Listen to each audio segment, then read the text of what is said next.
Your body seeks balance. Excuse me. That is the most important. It's always trying to get back in balance. And once that gets back in balance, a lot of other things get back in balance.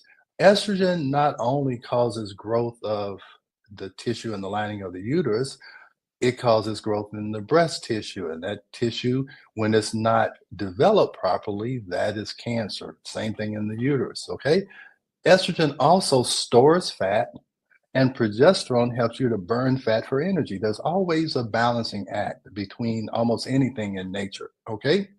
So the reason why kids gain weight in puberty is because they can have too much estrogen, okay, and not enough progesterone because they didn't ovulate.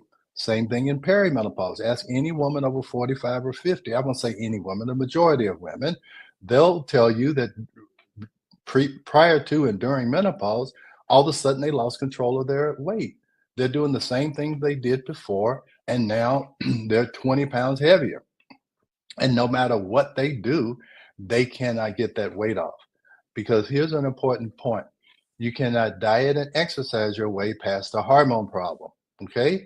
If you have a hormone problem, I don't care if you eat like a bird and do CrossFit 24/7, you're probably going to gain weight because you've stressed out your body so much.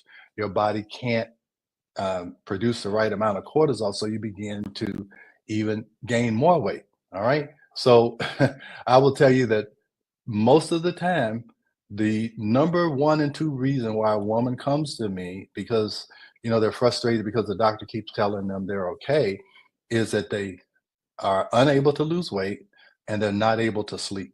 Okay, so that's estrogen causing the fat to store up, and then the progesterone is not there to burn the fat, and it's also not there to calm down their anxiety at night.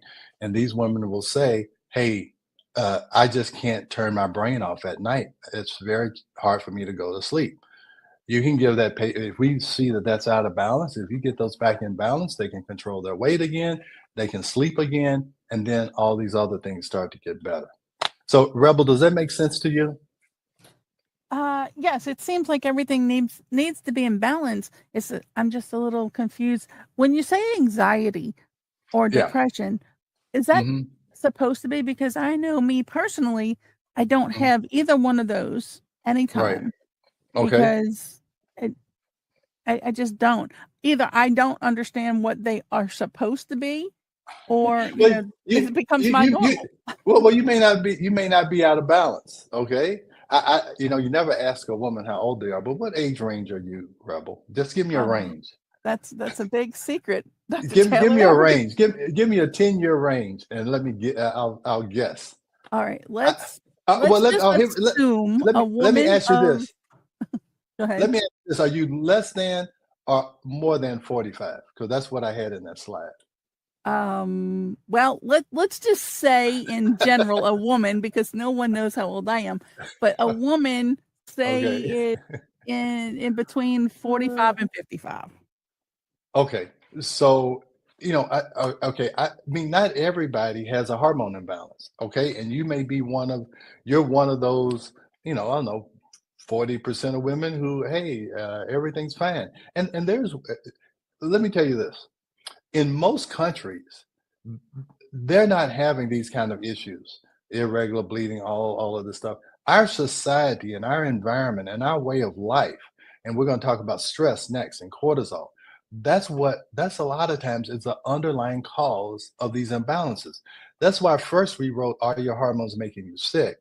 And then after about 3 or 4 years, we start to realize that, hey, look, even when we fix estrogen and progesterone, some of these women still have low energy, can't sleep, tired, worn out.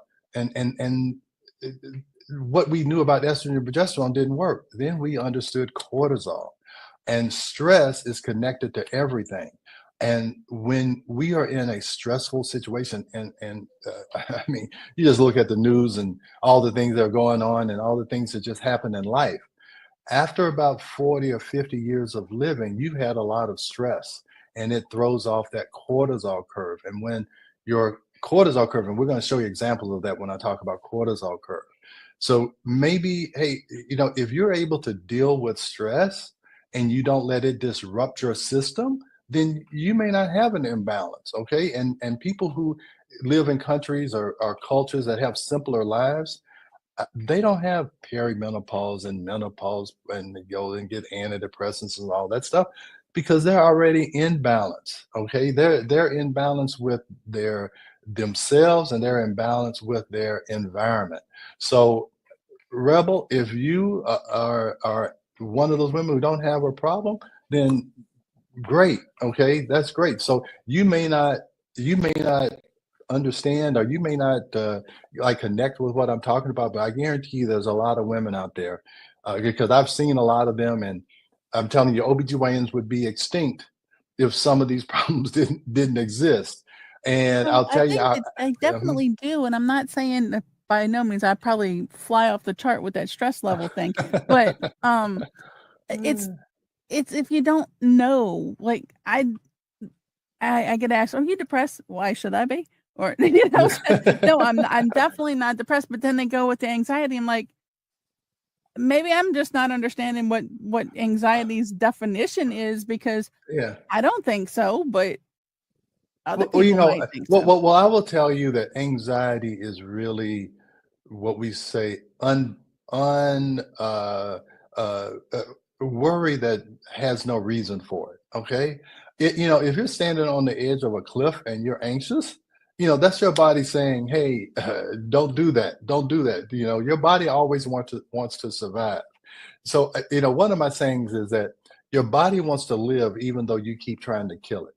Okay, because we do all kinds of things to harm our body, and some of times those anxious feelings are to tell you that something's wrong. You're killing me.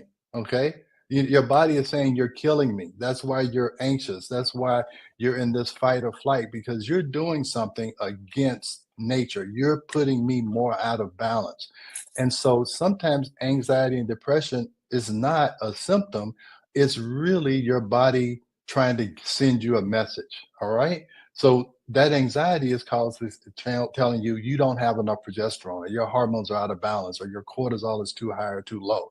So you need to take those as messages, and you need to figure out what your body is trying to tell you. And that's what my new uh, uh, goal is to help people interpret those messages that their body is sending them. Okay, so that's how I would explain anxiety and depression.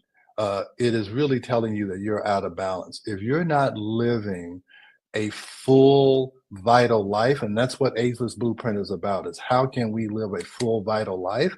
It's about getting ourselves back in balance and back in harmony with our environment. We are supposed to be in harmony with our environment. We're not supposed to be destroying our environment, trying to rip all the minerals out of it, which takes away our nutrition, try and take away all of the trees so we can build big buildings, so we can make more money. All of that is causing disharmony.